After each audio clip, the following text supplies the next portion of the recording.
तुम्ही कोणीकडे इथं कसं काय आल्या? मी पायाचं दाखवायला आले दवाखान्यामध्ये? हा. बर बर बर बर. काय होतंय पायाला? पायाचं ऑपरेशन झालं माझं. बरं, जखम घेऊ आहे का थोडी आता? आहे ना. बरं. हो हो, खूप मोठी जखम आहे आजी. बर हो. आता कोण आहे तुमच्या सोबत मग? कोणीच नाही. पेशंट सोबत माणूस लागते ना? नाही नाही, आहेच नाही कोणी, तर कोण आणलं? असं. बर. कुठं राहता तुम्ही? काय नाव आहे तुमचं आपलं? माझं नाव सुमनबाई चापेकर आहे. असं. मग इथंच राहता संभाजीनगरला? हा. बर. कोण्या विलाख्यात? हा, कोण्या विलाख्यात कुठं राहता परिसर? 56 नंबर घेतला. हां. मग आता हे तुम्ही जर ॲडमिट केलं डॉक्टरनं, तुमच्या सोबत लागेल ना कोणीतरी पेशंट सोबत? नाही नाही, कोणीच नाही. मला तर मी कोणाला आणू? काय करता, ईश्वर तर आहेच ना मग. हा, ईश्वर आहे. तो तर आहेच आहे. मुलं बाळ काय नाही का? नाही. मुलगा नाही, मुलगी नाही काय? बर. मग आता ही जीवन यात्रा कशी आली बाबा तुमची इथपर्यंत? खूप वय झाले तुमचं, आता किती वय असेल? जीवन यात्रा आई वडील होते माझ्याजवळ. हां. जीवन यात्रा त्यांच्या संग माझी बर. इथपर्यंत आली.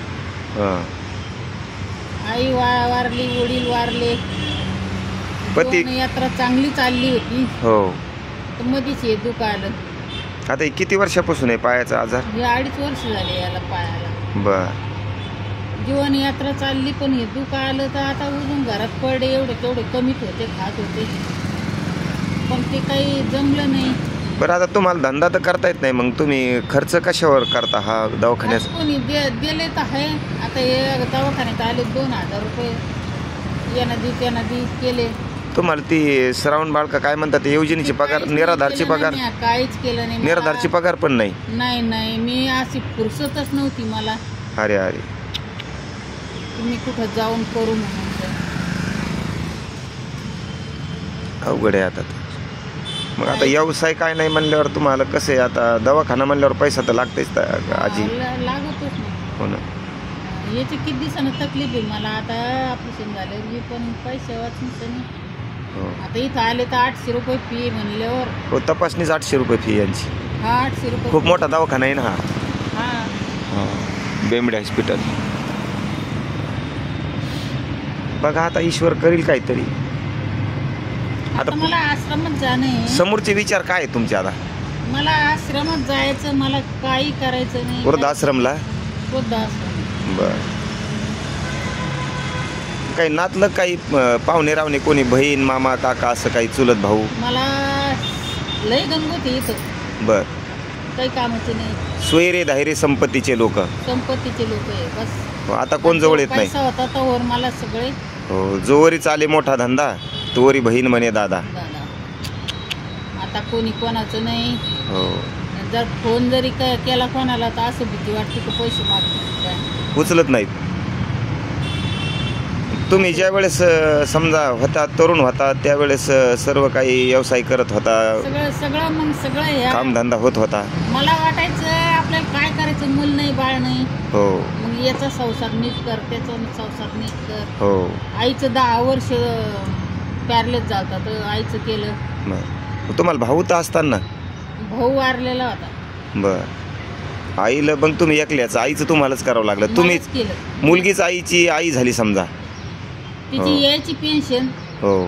पेन्शन आली, 10 वर्ष तेच खाल्लं, तिचंच दुखणं केलं. काय करता? आणि आता तर पर्यायच नाही काही. नाही, हा कलियुग आहे आता. हे आपल्याजवळ आहे तर सगळ्याजवळच आहे, आपल्याजवळ नाही तर कोणाकडेच नाही. खूप बिकट परिस्थिती आहे बाबा. आता 3 महिने घाटीत पडेल होते, तर तिथं बी थोडाफार पैसा लागतच. 3 महिने होता घाटीला? 3 महिने पडेल होते. अरे बापरे. मग तुम्हाला डबा वगैरे तिथं कोण दिलं बरं? आता कोणी यायचं, राहायचं, 4-5 दिवस चालले जायचे. कोणी पेशंटचं नातलं घासलं, पेशंटसाठी आणला की कोणाचं उरलं तर ते द्यायचं. अरे अरे. घाटीत मिळायचं काही. जीवन अवघड आहे बाबा. जीवन अवघड म्हणजे लय अवघड झालेलं. हो. ते आता शेवटी काय आहे, हो, मी करीन बी जीवाचं काही तर माझं काय नाही, हे पहा. राहिलेलं काय उपयोग हे होईल? बघा एक तुम्ही जर तसं काही केलं ना तर आत्महत्याचं पातक लागन ना. तेच ना मग मला हा. ते बी नाही करता येऊन राहिलं ना. नाही तसं नका करू. जेने हा देव दिला दान तयाचे करीन चिंतन जगत जीवन नारायण स्मरेन मी. ज्यानं आपल्याला द्याला देह दान. मी ते बी तर करू शकत नाही ना. हो ना. नाही पण कारण तुम्ही मला वाटतं संप्रदाय चांगलं जाणता ना. ज्ञानेश्वरी वगैरे गाथा मी रोज भागवत ऐकते. बघा मग त्याच्यामुळं ताई तुमचं जीवन यात्रा इथपर्यंत आली बरं. नाही तर बरे रोज भागवत ऐकते मी. हो ते भलं टीव्हीवरचं होत नाही पण हो मी कोणते ऐकते असू द्या. भागवत. पण ज्याच्याकडं परमार्थाचा आधार आहे का तोच व्यक्ती एवढं कठोर जीवन यात्रा जगू शकतं. आणि ज्या वेळेत मला कळत नव्हतं काही हो याचं म्हणजे बालवयातलं सांगायला का. नाही हा. जसं तरुणपणात हे हो आपलं परमार्थ कळत नव्हता. हो पण त्यावेळेस काय होतं हम्म. इज्जतीचं भीती वाटायची तर ते घडत गेलं ते. हो ना ज्या वेळेस परमार्थ कळाला हो त्यावेळेस काही उपयोग नाही. या वयामध्ये काय हो आयुष्य दाकुटे होय मग बळ प्रज्ञा जिरोनी जाय. नमस्कारी ते पाय वडील म्हणून आयुष्य झाल्यावर बळ जातं. प्रज्ञा म्हणजे बुद्धी जाते. आणि तरुण वयामध्ये परमार्थ कळत नाही. हो ना. अशी गुतली हो ना. जंजाळात हो तुम्हाला सुटकाच मिळाली नाही कधी. विचारच केला नाही कधी. विचार बी करीन तर लोक म्हणते पळून गेली पुढे हो एखाद्या परमार्थात आश्रमात आळंदी क्षेत्रावर किंवा वृंदावनला गेले असतात तर लोकांनी नावं ठेवली असते. नाव ठेवले असते ना मग ते. हो हे बघा लोक काही केलं ना लग्न करू जाता आणि म्हणत. आता कुठेही गेले हो नाही आता तर सोनं झालं ना. आता कुठेही गेले तर मला काही फरक नाही पडत. आता काय नाही पडत. म्हणून असं वाटतं मला जिथं जे म्हणजे गणगोत नाही दिसन हो तिथं मला जाणे. नाही येताना आपण एकलेच आलो जाताना एकलंच जायचंय. पण हे मायेचा बाजार भरलेला आहे थोडा भवताल.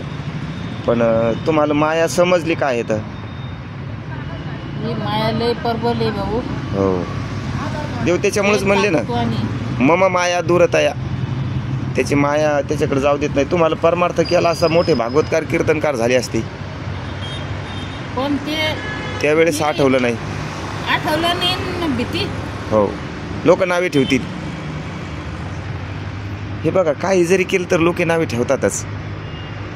बहु बोलू जाता म्हणती हा वाचाळ न बोलू जाता म्हणती गर्विष्ठ. आता काय लय चूक झाली पण आता त्याला चुकीला काही भरपाई तर आपण करणार नाही आणि होतही नाही.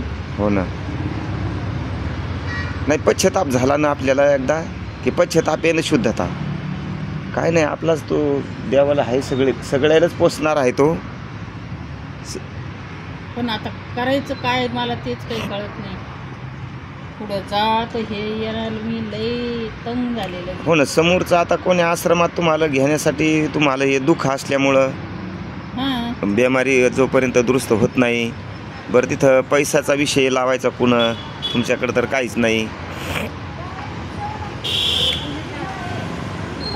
काय करतात